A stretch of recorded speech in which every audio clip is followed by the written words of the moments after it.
Good morning students. Kirtidas Mohra Bal Bharati school की online class में कक्षा 5 के सभी विद्यार्थियों का हार्दिक अभिनंदन है। आज हम अपने पर्यावरण अध्ययन में पाठ 14 का अध्ययन करेंगे, जिसका नाम है पाठ 14 है और जिसका नाम क्या है, खाने से पचाने तक, यानी कि खाने से पचने तक। चबा चबा कर खाना। खाना कैसे खाया जाता है? विद्यालय में मध्याह्न का भोजन के दौरान रजत जल्दी जल्दी बिना चबाए ही भोजन निकल रहा था। मध्याह्न का भोजन किसको कहते हैं?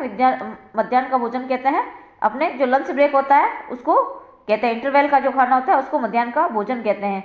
जबकि नेहल आराम से चबा चबा कर खा रही थी। नेहल क्या कर रही थी? आराम से चबा चबा कर खा रही थी और रजत जल्दी जल्दी बिना चबाए खा रहा था। नेहल ने रजत को टोकते हुए कहा, उसे चबा चबा कर खाने के लिए कहा। उसे टोका और कहा कि भाई तू इसे जल्दी जल्दी इस खाने को मत निकल और अपने दांतों से इसको चबा चबा के खा। रजत ने जब कारण पूछा तो नेहल ने बताया कि कल जब मैं उबला हुआ आलू खा रही थी तो माँ ने कहा था कि, वो कह रही है कि रजत ने पूछा ऐसा क्यों है, तब नेहल ने बताया कि कल जब मैं उबला हुआ आलू खा रही थी तो मेरी माँ ने क्या बताया, तब माँ ने कहा था धीरे धीरे चबाकर खाओ, इससे तुम्हें अच्छा लगेगा। धीरे धीरे चबाकर जब कोई चीज़ खाते हैं तो अच्छी लगती है। जैसे कई बार होता है ना, हम लोग टॉफ़ी वगैरह खाते हैं तो अच्छी टॉफ़ी होती है तो उसको कुछ देर तक हम उसको अपने मुंह में रखते हैं, उसके बाद उसको खाते हैं तो क्या लगता है, अच्छी लगती है ना। वैसे ही खाना भी जब क्या है उसको कई देर तक मुंह में चबा चबा के खाते हैं तब वो अच्छा लगता है। तब मैंने आलू को चबा चबा कर खाया तो वो पहले से ज़्यादा मीठा लगने लगा और आसानी से गले उतर गया। और क्या, जब चबा चबा के खाओगे तो खाना क्या है पूरा मुंह में घुल जाएगा और आसानी से उसको गले से नीचे उतार सकते हो। लेकिन कई बार होता है आसानी से जब पूरा खाना नहीं चबाते हैं और सीधा निगल लेते हैं तो खाना क्या होता है, गले में अटक जाता है और हमें कई बार होती है क्या होती है, खांसी आने लग जाती है। पास ही खड़े शिक्षक यानी टीचर ने बताया कि भोजन को धीरे धीरे अच्छी तरह कर चबाने से लार भोजन के साथ मिल जाती है। लार किसको कहते हैं? लार कहते हैं जो अपने मुंह में पानी बनता है ना भोजन करते समय, तो वो होती है लार, जो भोजन को चिकना व पेस्ट की तरह लसलसा बना देती है। पेस्ट जैसे आलू का पेस्ट होता है, टमाटर का पेस्ट होता है, वैसा ही पेस्ट हमारे मुंह में बना देती है और लसलसा कर देती है। मुंह में बनने वाली यह लार भोजन में मौजूद स्टार्च को ग्लूकोज में बदल देती है। भोजन में जो स्टार्च होती है उसको किस में बदल देती है? ये इसको ग्लूकोज में बदल देती है। इसी ग्लूकोज से भोजन मीठा लगने लग जाता है। जैसे मिर्ची वगैरह तो क्या होती है, हम लोग जल्दी से निगल लेते हैं, लेकिन कुछ चीज़ें होती हैं जो हम कुछ देर तक इसको मुंह में जब चबाते हैं तो ये भोजन में क्या लगने लग जाता है, वो मीठा लगने लग जाता है। मुंह से ही भोजन का पाचन शुरू हो जाता है। और हमारा भोजन कब से पचना शुरू हो जाता है? मुंह से ही पचना शुरू हो जाता है। और अब है कि हमें भोजन करते समय रोटी के कौर छोटे छोटे ही क्यों लेने चाहिए और भोजन को चबाना क्यों आवश्यक है? मम्मी वगैरह कहती है ना कि छोटे छोटे कौर बनाओ, छोटे छोटे ग्रास बना के खाओ, छोटे छोटे टुकड़े में खाना चाहिए। और हम भी अपने क्या करते हैं, छोटे भाई बहनों को उनको क्या करते हैं, रोटी के छोटे छोटे टुकड़े बना के देते हैं ताकि वो आसानी से खा सके। ये देखिए, ये हमारा शरीर, इंसान का शरीर है, तो इसके अंदर क्या है, ये क्या है, ये इसका मुंह है और ये खाने की नली है। इसको क्या बोला जाता है? इसको ग्रसिका बोला जाता है। और ये हमारा क्या है, ये हमारा आमाशय है। इसके अंदर जब खाना खाते हैं पहले मुंह से खाते हैं, फिर ये ग्रसिका से होते हुए इस आमाशय में पहुंचता है, उसके बाद आमाशय से होता हुआ ये हमारी आंतों में पहुंचता है। यहाँ हमारे पेट में दो प्रकार की आंत होती है, एक छोटी आंत होती है और एक बड़ी आंत होती है।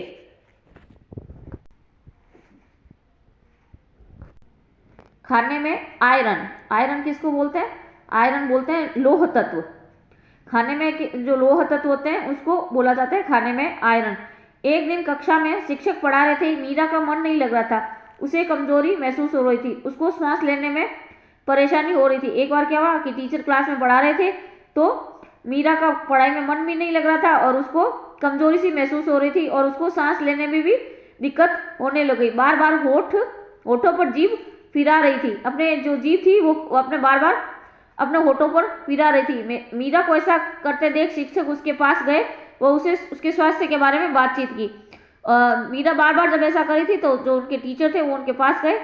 उन्होंने ऐसा कब से हो रहा है, उन्होंने मीरा से पूछा ऐसा कब से हो रहा है। मीरा ने बताया 2-3 दिन पहले वो बीमार हुई थी, तभी से उसे खाना अच्छा नहीं लग रहा है। वो कह रही है मैं 2-3 दिन पहले बीमार हुई थी, तब से मेरे को खाना अच्छा नहीं लग रहा है, पढ़ाई में भी मन नहीं लग रहा है, नींद नहीं आती है, नींद जो है वो बराबर नहीं आती है, काम करने पर जल्दी थक जाती हूँ। शिक्षक ने मीरा को डॉक्टर को दिखाया। डॉक्टर द्वारा जांच करने के पश्चात लक्षणों के आधार पर उसे खून की कमी बताई गई। जब डॉक्टरों ने उनकी जांच की तो डॉक्टरों ने क्या बोला कि मीरा के शरीर में क्या है, खून की कमी है। फिर डॉक्टर और ये मीरा के कुछ संवाद है, उनकी आपस में जो बातचीत है वो है। डॉक्टर जो है वो मीरा से पूछते हैं, मीरा आप खाने में क्या खाती हो? तो मीरा बोली रोटी, प्याज और नमकीन।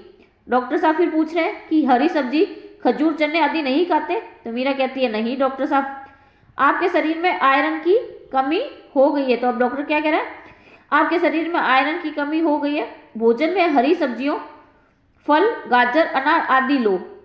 मैं आपको आयरन की गोली दे रहा हूँ, 1 सप्ताह पश्चात पुनः दिखाना। उन्होंने क्या कहा था कि मैं आपको सब्स्टिट्यूट के तौर पर, यानी कि आपको दवाई के रूप में तो गोली दे रहा हूँ, लेकिन साथ में आप अपने भोजन में क्या लोगे, हरी सब्जियां लोगे, फल लोगे, गाजर लोगे, अनार आदि लोगे, जिससे आपके शरीर में आयरन की जो कमी हो गई है उसकी थोड़ी बहुत पूर्ति हो जाएगी। इसके अलावा साथ में आपको आयरन की गोली भी दे रहा हूँ, और 1 सप्ताह पश्चात यानी कि 7 दिनों के बाद आप पुनः आप दिखाने आओगे हॉस्पिटल। फिर मीरा कहती है अरे ये गोलियां तो हमें स्कूल में भी देते हैं। मीरा को जो गोलियां दी गई थी वो मीरा के स्कूल में भी दी गई थी। डॉक्टर साहब तो आप गोली नहीं खाती हो? तो वो डॉक्टर पूछता है कि आप ये गोली नहीं खाती हो? तो मीरा ने कहा, तो मीरा पुनः कहती है नहीं डॉक्टर साहब, मुझे अच्छी नहीं लगती, चक्कर आने लगते हैं और जी घबराता है। मीरा क्या कहती है कि इस गोली को खाने से मुझे अच्छा नहीं लगता है और इसको खाने के बाद चक्कर आने लगते हैं और जी घबराने लगता है। डॉक्टर कहता है आपके शरीर में खून की कमी यानी कि एनीमिया हो गया है। खून की कमी से होने वाला रोग क्या है? खून की कमी या एनीमिया रोग है। इस आयरन की गोली को खाली पेट नहीं लेना चाहिए। ये जो आयरन की गोली है इसको कभी भी खाली पेट यानी कि कहते हैं ना भूखे पेट नहीं लेना चाहिए। इसे खाना खाने के आधे घंटे बाद लेना। ये जो गोली है कितने टाइम के बाद लेनी चाहिए? खाना खाने के आधे घंटे बाद यानी कि 30 मिनट के बाद इसको लेनी चाहिए। मीरा डॉक्टर साहब इस गोली का पूरा नाम बताइए। अब मीरा क्या पूछती है पुनः कि डॉक्टर साहब इस गोली का पूरा नाम बताइए। डॉक्टर क्या कहते हैं, इसे आयरन फॉलिक एसिड यानी कि IFA कहते हैं। इसको क्या कहते हैं? IFA यानी कि आयरन फॉलिक एसिड कहते हैं। ये स्वास्थ्य के लिए महत्वपूर्ण है।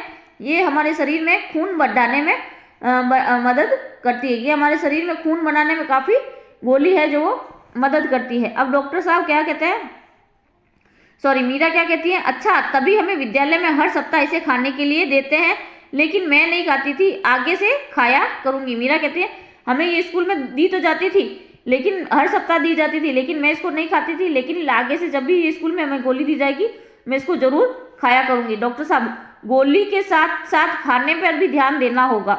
केवल गोली खाने से ही खून नहीं बढ़ता है, गोली के साथ अन्य चीज़ें भी खानी चाहिए, जैसे अनाज है, अनाज गेहूं है, चावल है, बाजरा है, मक्का है, जौ है, दालें जैसे मूंग की दाल है, मोठ की दाल है, तुअर की दाल है, अरहर की दाल है, तिल आपको पता है काला तिल होता है और सफ़ेद तिल होता है। अभी तो जैसे अपने यहाँ तिल पपड़ी मिल रही है, तिल के लड्डू मिल रहे हैं, तिल की रेवड़ी मिल रही है।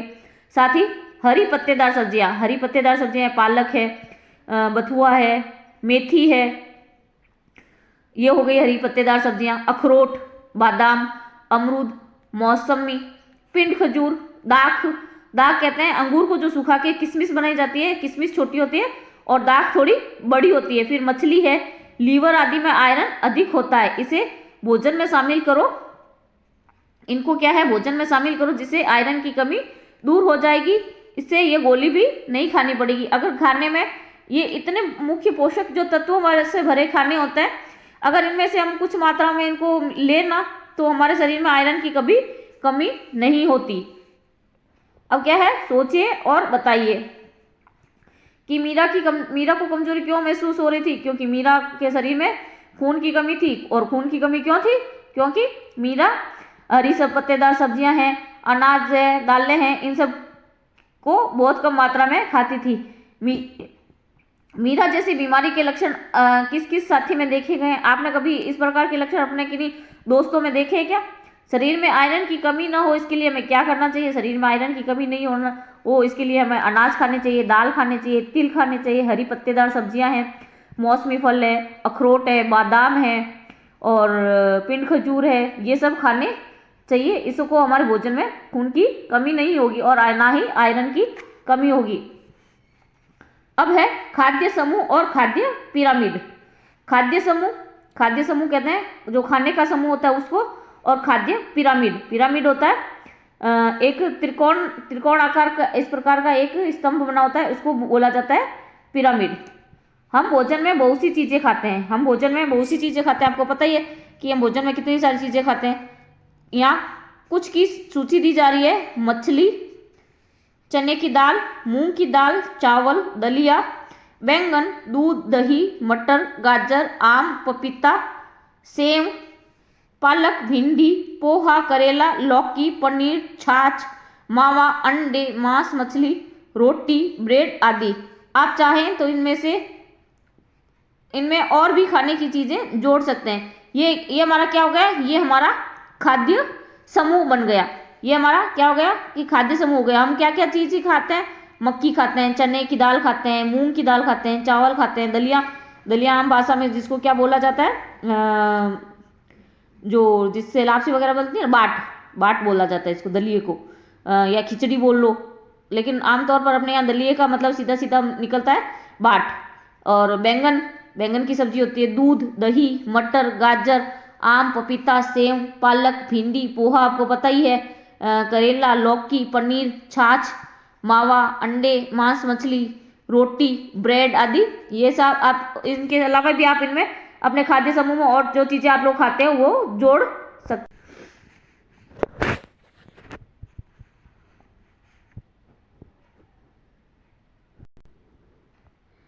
सबसे अधिक हमें खानी चाहिए रोटी, दालें, चावल, दलिया, खींच किसको बोला जाता है? खींच बोला जाता है जब गाय नया नया बछड़ा देती है ना, गाय के जब नया नया बछड़ा होता है तो पहले जो 4 से 5 दिन का जो गाय का दूध होता है उसको खींच बोला जाता है। पोहा आपको पता है, सूजी।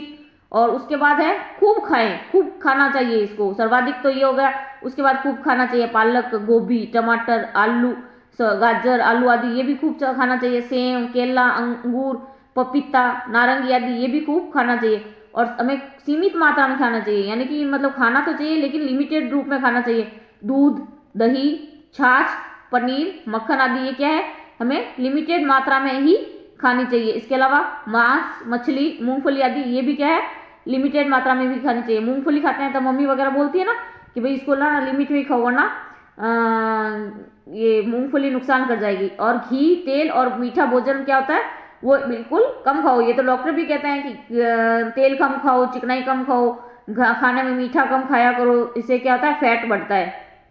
अब है कृमि नियंत्रण। कृमि नियंत्रण क्या होता है? पेट में पनपने वाले कीड़ों को कृमि कहते हैं। इससे बच्चों में खून की कमी हो जाती है व शारीरिक विकास कम हो जाता है। कृमि के अंडे मिट्टी में होते हैं जो बिना धुले फल, सब्जी, अशुद्ध पानी, गंदे हाथ, बड़े नाखून, नंगे पैरों से हमारे शरीर में प्रवेश कर जाते हैं। इस हेतु ये कृमि क्या होता है? कृमि एक प्रकार से पेट में पनपने वाले कीड़े होते हैं। कई बार आप लोगों ने देखा होगा ना कि जब भी हम कोई चीज खाते हैं, कुछ खाते ही हमारे पेट में दर्द होने लग जाता है। जरा सा कुछ खाया नहीं कि पेट में दर्द होने लग जाते हैं। तो ये जो दर्द होता है वो किसकी वजह से होता है? पेट में कृमि होने की वजह से होता है। पेट में जो कीड़े पनपते हैं उन्हीं को ही कृमि कहते हैं। और ये कृमि के अंडे कहाँ होते हैं? कृमि के अंडे मिट्टी में होते हैं। जब हम बिना धुले फल खा लेते हैं, सब्जी खा लेते हैं, या अशुद्ध पानी पी लेते हैं, या गंदे हाथ रखते हैं, या बड़े बड़े नाखून रखते हैं, या कई बार होता है ना जैसे गलियों में नंगे पैर चलते रहते हैं, तो उससे भी ये हमारे शरीर में प्रवेश कर जाते हैं। इस हेतु राज्य सरकार द्वारा कृमि नियंत्रण कार्यक्रम चलाया गया है। इसके लिए राज्य सरकार ने कौन सा कार्यक्रम चलाया? इसके लिए राज्य सरकार ने कृमि नियंत्रण कार्यक्रम चला गया है। इसके अंदर बच्चों को कृमि नियंत्रण के लिए बच्चों को कौन सी गोली दी जाती है?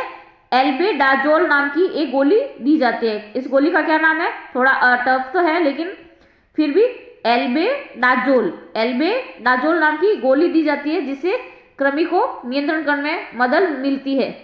अब नीचे ये एक चित्र दिया गया है, इसमें क्या बताया गया है कि कृमि के नियंत्रण को और से बचाव के लिए एक चित्र दिया गया है कि कभी भी नंगे पैर नहीं चलने चाहिए, हाथों के नाखून काट के रखने चाहिए, और शौचालय में वगैरह में भी जाओ तो शौच है वो हमेशा शौचालय में भी करना चाहिए और उसको नीट एंड क्लीन रखना चाहिए। पानी है वो साफ सुथरा पीना चाहिए। और ये देखो इधर फिर से बताया गया है कि नंगे पैर इधर उधर नहीं निकलना चाहिए। शौच जाने के बाद अपने हाथों को धोना चाहिए। अब क्या है कि कृमि नियंत्रण के क्या लाभ होंगे? कृमि नियंत्रण से बालकों को शारीरिक और मानसिक शक्ति मिलती है, बच्चे कम बीमार पड़ते हैं और उससे उनका पढ़ाई में भी मन लगा रहता है। क्यों कि जब पेट दर्द नहीं होगा और तो उससे क्या होगा, शारीरिक और मानसिक विकास होगा बच्चों का, पेट में किसी भी प्रकार का इन्फेक्शन वगैरह नहीं होगा। कृमि नियंत्रण से बालकों का शारीरिक और मानसिक शक्ति मिलती है, बच्चे कम बीमार पड़ते हैं और कम बीमार पड़ोगे तो आपका पढ़ाई में भी बहुत अच्छा मन लगेगा। बच्चों का विकास तेजी से होने में सहायता मिलती है। इसके लिए हमेशा हमें स्वच्छ शौचालय का प्रयोग करना चाहिए। शौच जाने के बाद और खाना खाने से पहले हाथ साबुन से अच्छी तरह से धो लेने चाहिए। हमेशा शुद्ध पानी का उपयोग करना चाहिए। सब्जियों और फलों को साफ एवं शुद्ध पानी से धोकर ही उपयोग में लेना चाहिए। हमें नाखून काट कर साफ रखने चाहिए। कृमि नियंत्रण के कारण बच्चे कम बीमार होते हैं। जब कृमि नियंत्रण में होगा तो इससे बच्चे भी क्या होंगे, इससे बच्चे भी कम बीमार होंगे। अब आप सोचिए और बताइए, बच्चे बीमार कब होते हैं? जब बच्चों के पेट में किसी प्रकार की दिक्कत होती है या और कुछ होता है तो बच्चे ज़्यादा बीमार होते हैं। किस कारण बच्चों का विकास रुक जाता है? जब पेट में कृमि वगैरह होते हैं या बच्चों में एनीमिया जैसे रोगों के लक्षण पाए जाते हैं तो बच्चों का विकास रुक जाता है। बच्चों का पढ़ाई में मन क्यों नहीं लगता है? जब बच्चे बीमार हैं तो पढ़ाई में मन कहाँ लगेगा? कृमि नियंत्रण से बच्चों को क्या क्या लाभ होता है? कृमि नियंत्रण से बच्चों का शारीरिक व मानसिक विकास होता है, बच्चे कम बीमार होते हैं और जिससे उनका पढ़ाई में भी क्या होता है, मन लगता है और बच्चों का विकास भी तेजी से होने लगता है। आज हमने क्या सीखा इस पाठ में कि भोजन को चबा चबा कर खाने से उसका पाचन ठीक होता है। पाचन तंत्र के अंग मिलकर भोजन का पाचन करते हैं। एक केवल खाने से ही भोजन नहीं पचा जाता, सभी पाचन तंत्र मिलकर काम करते हैं। अच्छे स्वास्थ्य के लिए अलग अलग समूह की चीजों की आवश्यक मात्रा में भोजन में शामिल करना चाहिए। ये नहीं है कि केवल एक ही एक चीज रोजाना खाते रहो, नहीं, अलग अलग चीजों के समूह को अपने खाने में सम्मिलित करना चाहिए। अगर एक दिन रोटी खा रहे हो तो एक दिन खिचड़ी खाओ, एक दिन दलिया खाओ, और एक दिन जैसे हरी सब्जी खाई है तो दूसरे दिन जो जैसे दालें वगैरह हैं वो खाओ। अगर सुबह दाल खाई है तो शाम को हरी सब्जी खाओ। मीठा कम से कम खाना चाहिए, तेल घी कम से कम खाना चाहिए। तली हुई चीज़ों को हो सके जहाँ तक हो अवॉइड ही करना चाहिए, खाना ही नहीं चाहिए। खाओ तो भी महीने में एक आधी बार तली हुई चीज़ों को खाना चाहिए। अब आपको ये इस पाठ को समझ में आ गया कि खाने से पचाने तक हमारा शरीर कैसे काम करता है। Thank you.